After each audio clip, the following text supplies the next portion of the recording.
Bonjour à tous, je suis ravie de vous retrouver pour un nouveau numéro de votre émission La vie en Vosges. À l'approche des fêtes de fin d'année, je vous propose une émission gourmande où on va parler bonbons et chocolat. On parle de deux entreprises familiales aujourd'hui. Schmitt Chocolatier a été créé en 1983 par Jean-Émile, le papa. Près de 40 ans après, ce sont les trois fils qui ont repris l'entreprise, qui sont co-gérants maintenant. À Nancy et à Gérardmer, on va parler de tout ça tout à l'heure.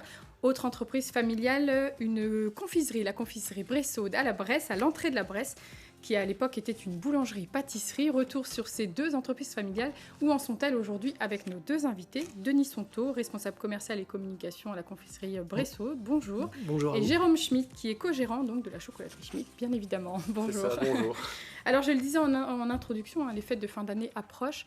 Est-ce qu'il y a une effervescence particulière, peut-être plus dans le chocolat, Jérôme? Ah oui, le chocolat, les fêtes de fin d'année, c'est le moment fort. Il y a deux périodes, il y a les fêtes de fin d'année et il y a Pâques. Il y a Pâques, bien sûr. Voilà, même si on en vend toute l'année. Mais effectivement, non, les fêtes de fin d'année, c'est vraiment le moment ultime pour le chocolat, quoi. Et alors, à partir de quelle période, à partir de quelle semaine, peut-être, combien de temps avant Noël, on sent que la pression monte? Déjà, on a quelque chose, c'est l'aspect salon, hein. Dès le mois de novembre, on commence à avoir des salons, donc ça commence à bouger, les gens se mettent dans l'esprit fête. Et puis, on a la chance à Gérardmer d'avoir un climat qui tire vers le bas en température et d'avoir un peu de neige. Donc là aussi, ça actionne un petit peu les ventes. Mais l'esprit de Noël, je dirais, arrive très tôt, dès la Saint-Nicolas en tout cas. Oui, c'est ça, il y a déjà la Saint-Nicolas. Il y a la Saint-Nicolas-Bouls. Alors vous, Noël n'est pas forcément une période plus propice qu'une autre, c'est plutôt les vacances scolaires. Alors nous, on ressent évidemment une grosse influence au niveau des vacances scolaires. Dès que des vacances scolaires commencent, c'est sûr qu'on a énormément de monde. Après, on se rend compte aussi que l'après-Covid a fait que les gens ont envie de se faire plaisir. Et la période de Noël également. Donc, depuis 2 ans, on se rend compte que malgré tout, on n'a plus trop de périodes creuses en fait. On a des gens aussi qui se déplacent. Là, on a la chance d'avoir les pistes de ski qui sont sur notre route. Bien sûr. Et quand il y a de telles conditions que ce week-end, par exemple, ou le samedi, il y a énormément de Mosellans, Meurthe et Mosellans qui montent et qui, soit en montant, soit en descendant, pensent à nous, puisqu'ils ont l'habitude de venir, et s'arrêtent le week-end. Donc, un petit crochet le samedi, pour repartir avec plein de gourmandises. Alors, est-ce que vous parliez des fêtes de Pâques, Jérôme? Pâques, Noël, c'est quand même Pâques qui reste au-dessus du lot? Non, c'est pas. C'est quand même. C'est Noël qui prend le dessus. Non, Noël prend le dessus. Nous, on a une double activité. Il y a de la pâtisserie, aussi, donc ça joue également parce que il y a la traditionnelle bûche, même si on en fait plein, n'est pas traditionnelle, mais elle est effectivement incontournable. Non, en termes de chocolat, je dirais que c'est une consommation différente. Tout ce qui va être moulage, même si on en a pas mal là pour les fêtes de fin d'année, le moulage c'est quelque chose qui est vraiment dédié à Pâques. On vend moins de petits bonbons chocolat. Les bonbons chocolat, c'est le chocolat à ballotin. Mais par contre, sur la période de Noël, c'est le gros de notre travail. Voilà. Voilà, ça représente vraiment la partie. Donc Noël est au-dessus. Alors, est-ce que travailler ailleurs que dans l'entreprise familiale, c'était finalement inimaginable puisque vous êtes parti puis revenu? C'était pas inimaginable. Moi, j'ai fait une belle carrière avant de revenir dans l'entreprise familiale. Puis de toute façon, le défi de l'entreprise familiale, il s'est créé le jour où mon père a eu une petite récompense, un award de meilleur chocolatier de France. Ils étaient 12 à l'avoir. Les noms étaient prestigieux. Il y avait Pierre Hermé, enfin voilà. Nombre de chocolatiers connus. Et il ne voulait pas aller le chercher. Il me dit c'est à la Toussaint, c'est une grosse période, on ne peut pas aller le chercher. Donc, mais je suis content, je voulais te le dire, quoi. Voilà. Moi, généralement, tous les hivers, j'allais un petit peu filer un coup de main à mon père. Les périodes-là, ça me permettait de garder le lien avec l'entreprise familiale, justement, dans laquelle j'ai grandi. Voilà, c'est mes premières amours. Et puis j'ai dit non, écoute, papa, tant pis, je me débrouille, je monte, je t'emmènerai, et puis je reviendrai, on travaillera, la nuit de la Toussaint, je bosserai avec toi, et puis voilà, on va se débrouiller, tu peux pas aller chercher ça, quoi. Donc on est allé chercher ce award, et mes frères me disent, si vous y allez, on vient aussi. Et puis sur le chemin du retour, on a discuté un petit peu, on s'est arrêté, et puis c'est un peu né comme ça l'idée de dire pourquoi on ferait pas une deuxième boutique. Et alors il a confié la prospection de la deuxième boutique à mon frère Barthélemy, le plus jeune, mais peut-être le plus dynamique et ambitieux. Et puis Bart a vite trouvé une boutique rue Gambetta, quoi. Donc on a transformé un magasin de vêtements en chocolaterie. Donc vous êtes parti, vous avez donc été cuisinier, puis vous êtes ensuite donc revenu c'est ça. poursuivre l'aventure Exactement. familiale. Donc 1983, hein, l'année où votre papa a fondé la Schmitt Chocolatier. Près de 40 ans plus tard, où en est l'entreprise familiale? Eh ben, elle se porte pas trop mal. Elle a beaucoup grossi parce que maintenant c'est 3 établissements, hein, la chocolaterie, la pâtisserie-chocolaterie d'origine, une deuxième boutique à Nancy purement en chocolaterie, et puis un restaurant qui est à Gérardmer également, le Saveur Club. Donc mes frères on a partagé les tâches. Je C'est m'occupe ça. de la production et du magasin sur la boutique de Gérardmer. Mon frère Nicolas s'occupe de l'administratif et de la boutique de Nancy. De Nancy. Et Barthélemy, qui était serveur de métier, c'est beaucoup formé sur la partie pâtisserie-restaurant, et donc restaurant, pardon. Et donc il s'occupe maintenant C'est lui qui a donc de la restaurant. cuisine et de la salle au restaurant à Gérardmer. Voilà. Chacun a sa petite tâche, finalement, c'est pas plus mal. On a chacun notre petite tâche, c'est des fois pas plus mal, même si on arrive bien à s'accorder en général. On a les mêmes points de vue, donc ça va. Et puis c'est vrai que c'est une entreprise qui s'est développée, hein. Quand mon père a repris la pâtisserie en 83, il y avait un ouvrier et un apprenti. Là maintenant, on faisait le compte, on doit être, 14, on va dire 18 en période traditionnelle, et puis on monte à plus de 22, 23, parce qu'il y a les salariés qui nous rejoignent pour les périodes de forte pour activité. les périodes intenses. Et sur l'hiver sur la chocolaterie, et l'été au restaurant. Au restaurant, Voilà. bien évidemment.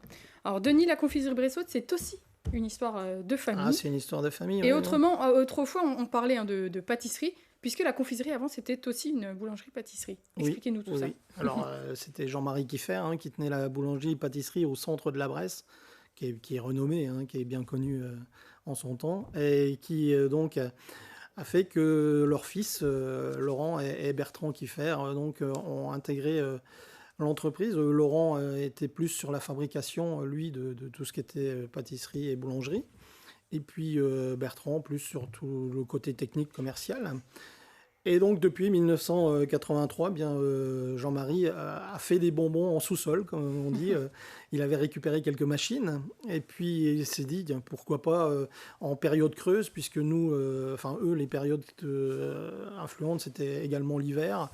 Mais il y avait des périodes creuses. Et en période creuse, ils se sont dit, il faudrait qu'on fasse des produits qui se gardent. Et pour occuper donc le personnel, puisque mon camarade l'a dit, hein, c'est beaucoup de personnel et il faut savoir l'occuper en temps creux. Donc ils ont confectionné des bonbons et ils se sont rendus compte que ça marchait bien, que ça prenait bien. Et donc en 1995, ils ont eu l'idée de faire cette confiserie donc à la sortie de la Bresse, hein, en direction de Remiremont. Et puis laquelle a pris de l'ampleur, hein, depuis, puisque ça a vraiment pris de l'ampleur. Alors il y a 11 personnes maintenant qui travaillent à la confiserie, très peu de turnover, puisque moi ça fait 8 ans, la 8e année que j'y suis, et j'ai connu le même personnel depuis le début. Un petit peu de turnover, là on va en parler, hein, je pense, tout à l'heure. Bien sûr. Mais énormément de plaisir de travailler avec une équipe qui reste et qui est basée sur la convivialité et la réception des clients.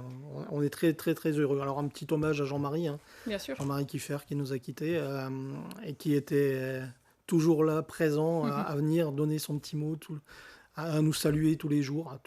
Toujours un œil sur la. Ouais, il y avait toujours un sur la œil, confiserie. et puis très, très, très prévenant, très gentil, enfin, quelqu'un, quoi, comme on dit. Et puis voilà, donc depuis, on est installé donc, dans cette confiserie où on voit énormément de monde passer, hein. Surtout du Grand Est. Bien sûr, c'est ça, les skieurs ou voilà, les touristes. Ouais, mais même qui en viennent été, hein, c'est quand même le Nord et le Grand Est qui représentent énormément de monde. Alors les Belges, depuis qu'ils ont le droit de revenir, sont très heureux à nouveau d'être présents dans les Vosges, hein, puisqu'ils ont énormément d'habitations secondaires dans les Vosges. Donc les Belges sont également très présents. Je crois que c'était 10% de notre clientèle, hein, quand même. C'est énorme. C'est pas négligeable, bien sûr. Énorme. Ouais, non, c'est énorme.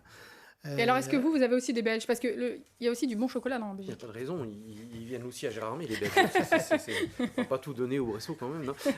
Non, mais c'est bien parce qu'on a une vallée qui est attirante. Attirante, dynamique. Des vallées qui sont attirantes et dynamiques. C'est vrai que sur le secteur des Vosges, on ne peut pas se plaindre. Gérardmer, la Bresse, voilà, c'est des beaux secteurs. Donc oui, on a énormément de clientèle étrangère. Étrangère aussi.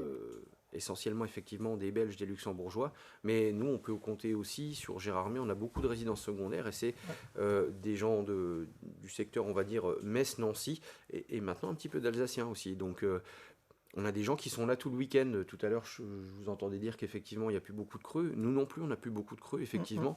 Même au niveau d'activités comme ça, nos week-ends sont complets quasiment tout le temps. Donc oui, on a une belle clientèle. Et alors oui, les Belges consomment du chocolat. Du chocolat. Mais c'est pas tout à fait le même mode de consommation. Hein. Si on regarde, le chocolat belge est un petit peu différent. Celui qui se rapproche le plus des chocolatiers français en Belgique, c'est Marcolini. Et c'est des chocolats un petit peu fins de dégustation. C'est typiquement le genre de chocolat qu'on travaille nous. Alors que la Belgique, la plupart du temps, c'est plutôt du chocolat de consommation un peu plus intense, mais des chocolats plus sucrés. On va dire qu'on reste dans du 3 macarons Michelin, sur de la chocolaterie traditionnelle française. Le belge, c'est plus une consommation de tous les jours. Voilà. Alors, il faut ajouter également que le département vend bien les Hauts-de-Vosges et qu'on l'a ressenti depuis 4-5 ans. On a énormément de gens qui prennent plaisir à venir dans les Vosges. Alors la raison en est simple, quand on les questionne, c'est également qu'il y a multitude de choses à faire dans notre petite montagne, comme ils disent. En attendant notre petite montagne, mais il y a plein de choses à visiter. Le vélo, c'est... Et par toutes les saisons, c'est ça qui c'est un atout indéniable. Et par toutes les saisons. Donc ça, c'est important aussi. Et plus il y aura de monde pour venir... Alors, je sais qu'il faut limiter dans certains endroits, ça commence à être un peu surchargé. C'est ça. Mais ça, je pense que je leur fais confiance pour trouver des solutions à cela. Mais c'est important de le dire aussi, on est bien vendu par tout ce qui est département. Et c'est vrai qu'on tire notre épingle du jeu maintenant. On a énormément de Parisiens, beaucoup plus qu'avant, qui viennent faire des courts séjours. C'est 3-4 jours, mais c'est important. Et de bouche à oreille, que ce soit notre ville de la Bresse ou de Gérardmer, on l'appelle la perle des Vosges. Il n'y a pas de problème. Ils visitent les deux vallées et ils sont très heureux. Sans distinction. Ils n'ont pas connaissance de Gardéo et tout ça. Donc en fait, oui, c'est ça. C'est le touriste, heureusement, qu'il n'a pas... Ils vont chercher le plaisir là où il est. Et je pense qu'on a sur les deux vallées. Et on est franchement là-dessus, c'est vrai qu'on est très bien servi. Voilà. Alors on va parler dans quelques instants transmission, si ça vous tient à cœur, Jérôme particulièrement, puisque alors vous êtes chargé de com, ça vous tient à cœur aussi, mais en tant que chocolatier et cuisinier, voilà, la transmission est très importante. Je vous propose qu'on regarde un reportage, c'était chez vous il y a quelques années, en 2018, avec une de vos apprenties. Le reportage est signé Anaïs Gall et Denis Lequien. Cette blouse, cela fait 1 an que Laure Gilbert rêve de la porter.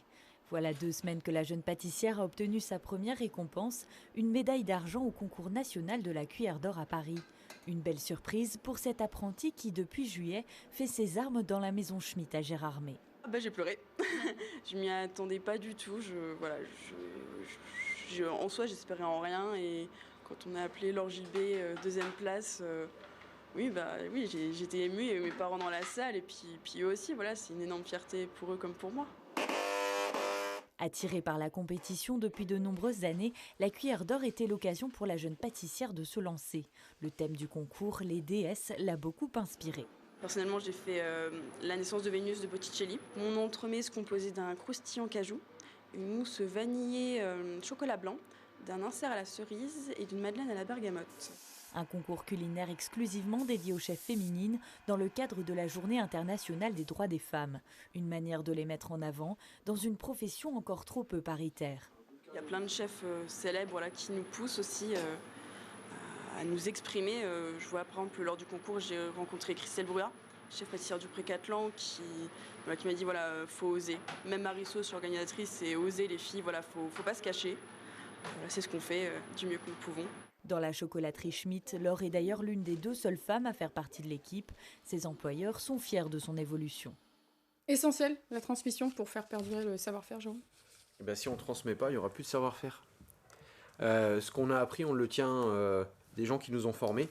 Alors moi, effectivement, j'ai eu une carrière qui était un peu différente du pâtissier traditionnel, mais j'ai rencontré plein de gens dans ma vie et il faut tirer l'essentiel de ce que les gens peuvent nous apprendre, aussi bien techniquement qu'humainement, parce que voilà, il y a des gens qui m'ont beaucoup apporté. Je prends une entreprise, j'ai travaillé au Val-Joli, au Valtin. J'ai beaucoup appris techniquement de Philippe Laruelle, qui est quelqu'un qui voilà, à qui je dois beaucoup de choses, mais j'ai aussi beaucoup appris de son papa. C'est la touche un peu sensible, mais c'est quelqu'un qui tenait beaucoup aux gens. Et je pense que l'important, c'est au-delà de la technique, il faut utiliser les capacités des gens et être capable de voir en eux ce qui est bon. Aussi dans l'aspect formation. Parce que c'est pas la peine d'aller mettre quelqu'un au défi de faire quelque chose s'il n'est pas encore en mesure de le faire. L'important, c'est de les faire évoluer par palier. Et donc, on a besoin de sentir les gens. Et donc, forcément, il faut être au contact. Moi, je ne conçois pas le fait de pouvoir travailler avec des gens si on n'est pas avec eux. Parce qu'on a besoin de s'imprégner de ce qu'ils sont et d'en tirer l'essence pour l'entreprise, mais aussi pour eux. Mais aussi voilà. pour eux. Il Ouais. n'y a pas de regret de les laisser partir ensuite? Eh ben, je vais vous donner le cas que j'ai eu cette année. J'ai 2 apprentis qui m'ont quitté cette année. Les 2 souhaitaient rester. Mais effectivement, je leur ai dit, vous avez débuté chez moi, allez voir ailleurs ce qu'il en est. Parce que vous avez besoin, pour vous, il va falloir voir d'autres choses.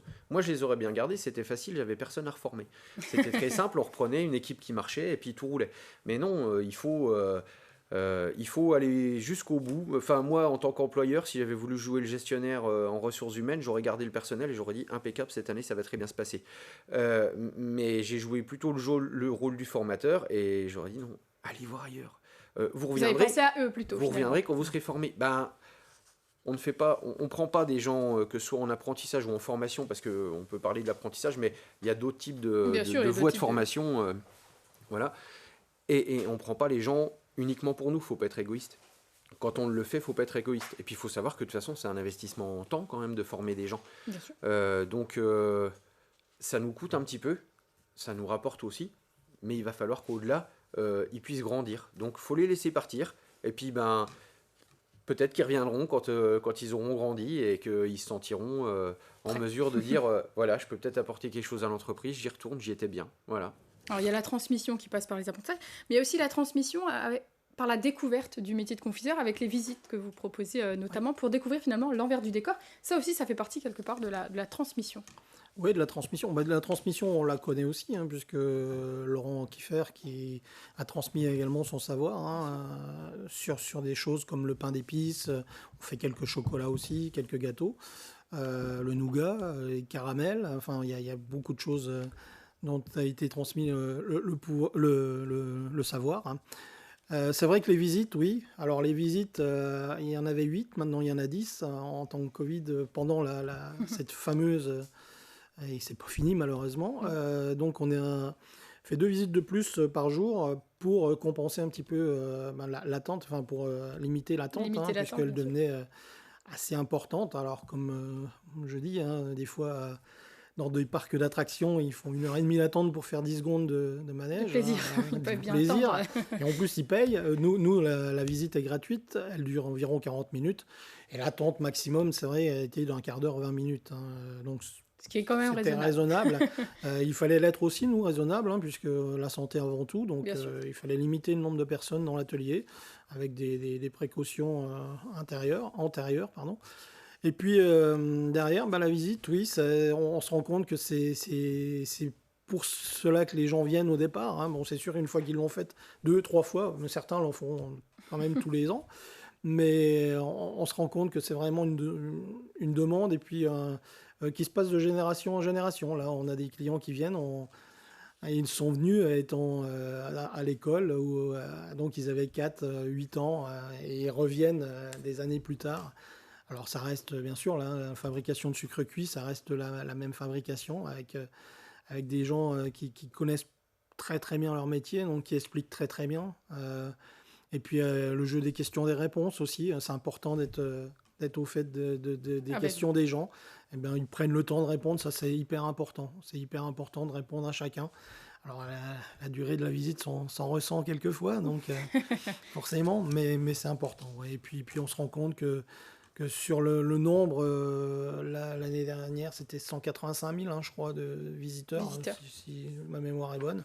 Donc on a perdu un petit peu, forcément, mais ça reste très très correct. Et comme vous le disiez tout à l'heure, on a fait des années un hiver d'exception et un été qui était quand même plutôt pas mal. Plutôt pas mal. Ouais.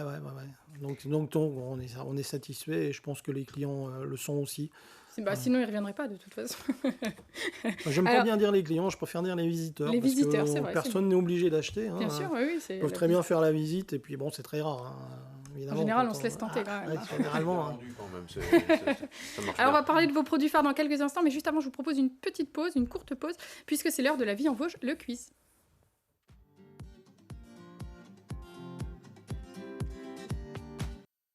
Alors, 2 petites questions. La première qui va s'afficher dans nos écrans dans quelques instants. Qu'est-ce qu'une tarte au Maugin ? Maugin, M-A-U-G-I-N. Est-ce que vous connaissez ce terme, messieurs ? Alors, est-ce que c'est une tarte salée aux légumes ? Est-ce que c'est une tarte sucrée à la confiture de Point-Belle ? Ou est-ce que c'est une tarte sucrée au fromage blanc ? Moi, j'aurais dit le 3. Le 3. Également. Vous connaissiez le terme Maugin ?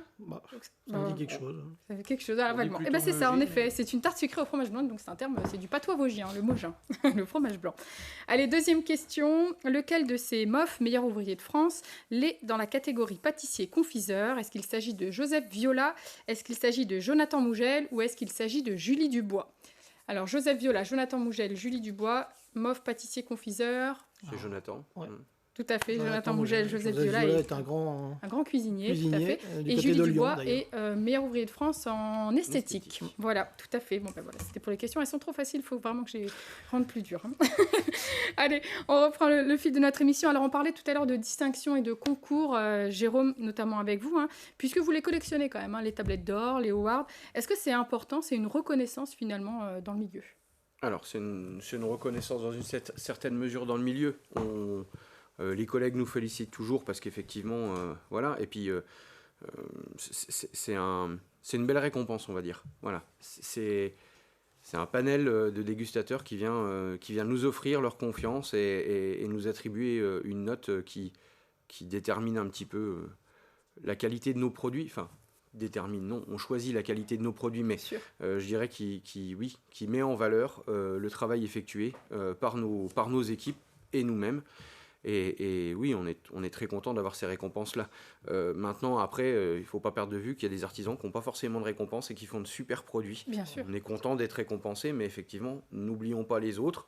Voilà, dans nos métiers, moi je fais partie d'une association, on est 70, pâtissier, chocolatier et boulanger. Bon, j'ai des copains, on est 3 en Lorraine à avoir cette distinction-là. Il y a Franck Kestener qui est à Sarreguemines, Fabrice Dumay, qui est un bon Vosgien d'ailleurs, mais qui est installé à Metz, qui a bien fait de ne pas s'installer à Gérardmer d'ailleurs. Et puis, mais on est très copains, et puis moi-même. Et on est super contents, voilà, on fait partie du même club, de la même association, et on a cette petite récompense qui met en lumière notre travail. Bon, Franck n'a pas vraiment besoin de ça, il est meilleur ouvrier de France chocolatier. Ouais. C'est d'ailleurs le plus jeune, et puis il est champion du monde de pâtisserie, donc il a peut-être pas besoin de ça, mais ça fait toujours plaisir. Ça fait toujours plaisir, c'est ça. Voilà. Les distinctions sont moins fréquentes dans la confiserie, ça en tâchant rien la qualité des produits, hein, bien sûr. Ouais. C'est ce que disait tout à l'heure Jérôme, hein, il n'y a pas besoin de distinction forcément pour avoir des produits de qualité. Oui, non, ce qui nous importe, c'est de faire des produits faits maison. Hein. On a énormément de produits qui sont faits maison, donc ça va de la confiture, comme je disais tout à l'heure, caramel, nougat, praline... j'en passe et des meilleurs, hein. les sucres cuits, les gommes. Les gommes sont extrêmement bien vendues. C'est le produit phare peut-être ? On avait une personne qui nous les vendait bien, c'était Jean-Paul Belmondo, puisque c'était ses bonbons préférés. Ils sont là d'ailleurs, les petites gommes carrées. Hein. C'est vrai que c'est énormément de produits faits maison et ça c'est hyper important. Alors les récompenses c'est tous les visiteurs qui reviennent puisque évidemment s'ils reviennent c'est qu'ils ont apprécié le produit. C'est également la vente par correspondance où on a toujours des petits mots très agréables, donc ça c'est hyper important. Et puis on peut pas passer à travers les notes également que les visiteurs nous donnent sur Google. Je pense qu'on est tous là à cette sur les avis qui à sont ce donnés. fameux de toute façon, avis le consommateur qui sont... est le premier juge finalement voilà, des ça. produits, Alors, de la quand qualité. vous Alors allez peut-être le chocolatier. Sur 2600 avis, là ça commence à parler un peu, quoi. Donc c'est sûr qu'on est quand même très très très regardant sur ces choses-là puisque c'est quand même le reflet de ce qui se passe, même si on ne peut pas contenter tout le monde, hein, on en est bien conscient. On essaye d'en contenter le maximum. Le maximum. Voilà. C'est vrai qu'après, voilà, tout à l'heure, on parlait de récompenses comme le meilleur ouvrier de France chocolatier. Jonathan, c'est le premier dans les Vosges, Bien sûr. dans nos corps de métier, pour la pâtisserie. Il n'y a pas de chocolatier. Et il se trouve que MOF, c'est une journée. MOF, faut être le meilleur sur la journée là. Ça demande énormément de travail en Énormément de amont. travail. Mais nous, tous les jours, on met en jeu nos récompenses face à nos clients. Et c'est vrai que c'est super important de tous les jours être droit et fier et de pouvoir ouvrir la boutique et sourire aux clients et les voir partir avec le sourire en sachant qu'on on leur a pas menti. La qualité de nos produits, elle est là. Et ça, chez nous, c'est depuis 1983. Et puis si je remonte un petit peu, mon grand-père faisait déjà ça, mon arrière-grand-père aussi. Enfin voilà. Donc c'est vrai que c'est super important d'être Les gens recherchent. clair avec nos produits. Faut pas les galvauder, quelle que soit la gamme sur laquelle on décide de se placer, on est clair avec nos produits. Je prends un autre exemple d'un restaurateur géromois chez qui j'ai fait mon apprentissage, Michel Philippe. Il a malheureusement perdu son macaron Michelin, mais quand on s'installe à sa table, on est servi chez lui maintenant largement aussi bien qu'il y a 20 ans, quand j'y étais apprenti. Donc c'est vrai que l'important, c'est de pouvoir effectivement voir les clients partir avec le sourire et être sûr de ce qu'on leur a vendu. Voilà. On arrive déjà au terme de notre émission, je crois qu'on a bientôt déjà dépassé. Allez, en un mot peut-être, le produit phare, ou en tout cas votre produit préféré peut-être dans vos enseignes respectives. Jérôme? J'en ai beaucoup. Non, je suis très attaché aux bonbons chocolat, les chocolats Ballotin. Parce qu'on travaille sur du produit noble, avec des pralinés qu'on fabrique nous-mêmes, des intérieurs ganaches effectivement sur lesquels on travaille sur des développements de saveurs assez différentes, un praliné coriandre à fleur de sel, une ganache au fenouil, ça fait peur mais ça reste du chocolat, voilà, ou citron vert basilic. Moi j'adore le fait de pouvoir travailler sur des choses un peu différentes, puis d'avoir des grands classiques, une ganache à la fève de tonka qui se marie très très bien avec le chocolat. Bon voilà, on est sur des produits qui nous permettent de laisser parler notre imaginaire et puis à la fois de faire plaisir aux clients. Donc c'est pile poil la gourmandise, voilà. C'est ça. Denis, vous, votre produit phare, votre produit préféré peut-être, allez. En ressortir un, c'est pareil, c'est très très très difficile, ils sont tous excellents. Donc allez, je dirais que le nougat, quand je suis arrivé il y a 8 ans, m'a surpris parce que j'aime le nougat et que celui-ci est particulièrement bon. À l'issue de l'émission, vous me direz ce que vous en pensez. Je vous dirai ça. Mais il y a beaucoup de choses. J'imagine, mais de toute façon, c'est difficile de faire son choix quand on est gourmand. Merci en tous les cas à tous les deux. Ça se voit tant que ça qu'on est gourmand? Non, je sais pas dire. Merci à vous d'être venus sur notre plateau. Merci à vous. Donc pensez à vous faire plaisir pour les fêtes, bonbons et chocolat, ça fait toujours plaisir. Merci à vous pour votre fidélité. Merci à toute l'équipe pour la réalisation de cette émission. Et je vous dis à très bientôt. Bonne soirée.